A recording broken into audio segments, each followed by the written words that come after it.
Shalom saudara-saudara, puji Tuhan kita bisa ketemu lagi dalam perenungan.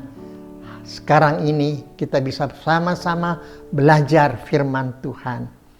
Saudara, saya akan memberikan tema dalam perenungan ini adalah hidup benar di zaman now ini. Tak kala saya menyampaikan 4 macam orang Kristen, ada yang bertanya kepada saya, "Pak, saya mau orang Kristen yang macam keempat, setia, cinta Tuhan, hidup benar di hadapan Tuhan." Saya bersyukur sebagian besar saudara kepingin menjadi orang Kristen yang macam keempat. Tapi mereka bertanya kepada saya, apakah mungkin saya bisa menjadi orang Kristen seperti itu? Apakah mungkin saya bisa menjadi orang Kristen seperti Paulus, khususnya di zaman now, zaman yang serba modern, serba dosa ini? Saya katakan kenapa tidak? Di dalam Matius pasal 22 ayat 1-14 adalah perumpamaan tentang perjamuan kawin. Lalu dalam ayat 14 khususnya, saya bacakan untuk saudara. Sebab banyak yang dipanggil, tetapi sedikit yang dipilih. Sebab banyak yang dipanggil, tapi sedikit yang dipilih. Saudara termasuk orang yang dipanggil, dan tentunya kita semua kepingin menjadi orang yang dipilih. Memang sulit, saya akuin, saya juga penuh dengan kelemahan, banyak kesulitan, tapi saya bersandar kepada Tuhan, pasti bisa. Saya mengambil contoh dari ayat Alkitab firman Tuhan dari Kejadian pasal yang kelima, seorang namanya Henok, saudaraku. Henok dalam pasal 5 ayat 22 dikatakan, dan Henok hidup bergaul dengan Tuhan, berjalan bersama Allah selama 300 tahun lagi. Dan Henok hidup 365 tahun. Dan ayat 24 dalam pasal yang kelima Kejadian dikatakan, dan Henok hidup bergaul dengan Allah, lalu ia tidak ada lagi, sebab ia telah diangkat oleh Allah. Saudara, pada zaman itu ada 3 yang dilakukan oleh manusia adalah apa? Melahirkan, lalu menikah, mati, selesai semuanya. Saudaraku, itulah hidup mereka. Mereka hidup dengan berfoya-foya, dengan bersenang-senang. Memang pada waktu itu umur mereka cukup panjang, 800-900 tahun.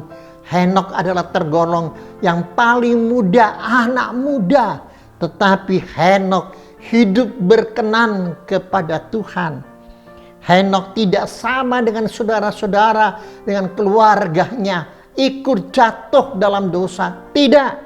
Dalam Ibrani pasal yang ke-11, ayat yang kelima, dalam bahasa Indonesia sehari-hari dikatakan, karena beriman maka Henok tidak mati, melainkan diangkat dan dibawa kepada Allah. Tidak seorang pun dapat menemukan dia, sebab dia sudah diangkat oleh Allah. Dan Alkitab ditulis bahwa sebelum Henok diangkat, ia menyenangkan hati Allah.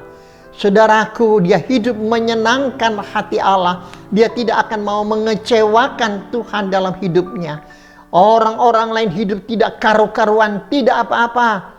Dia termasuk anak muda, saudaraku.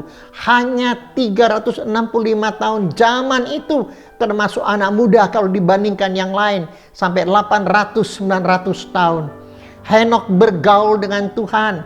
Henok intim dengan Tuhan. Henok tidak jatuh dalam dosa, tidak ikut berbuat dosa. Henok hidup takut kepada Tuhan.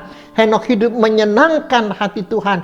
Dan Henok sama sekali tidak terpengaruh dan dipengaruhi oleh suasana keadaan pada waktu itu. Bagaimanakah dengan saudara dan saya, saudaraku? Kita kepingin menjadi orang Kristen yang baik. Kita kepingin menjadi orang Kristen yang berkenan kepada Tuhan. Kita kepingin menjadi orang Kristen macam yang keempat. Tapi bukan hanya ingin saja. Tapi mari bersandar kepada Tuhan. Dikatakan Henok bergaul, berjalan bersama-sama dengan Tuhan. hidup bersama Tuhan. Akhirnya apa? Henokh penuh dengan kemenangan. Dia diangkat oleh Tuhan, tidak lagi mengalami kematian, saudaraku. Saudaraku, mari di akhir tahun 2020 ini kita sama-sama merenungkan dengan baik-baik bagaimanakah kehidupan kita selama ini. Apa yang akan kita lakukan ke depan selama ini. Mari kita berdoa minta pertolongan dan kekuatan dari Tuhan. Saya sangat yakin saudara saya pasti bisa bersama dengan Tuhan, berjalan bersama Tuhan, bergaul bersama Tuhan, intim dengan Tuhan. Saya sangat yakin kita bisa dalam segala keterbatasan kita, ketidakmampuan kita. Tuhan bersama kita, saudara dan saya bisa. Tuhan menolong saudara. Soli Deo Gloria. Haleluya. Amin.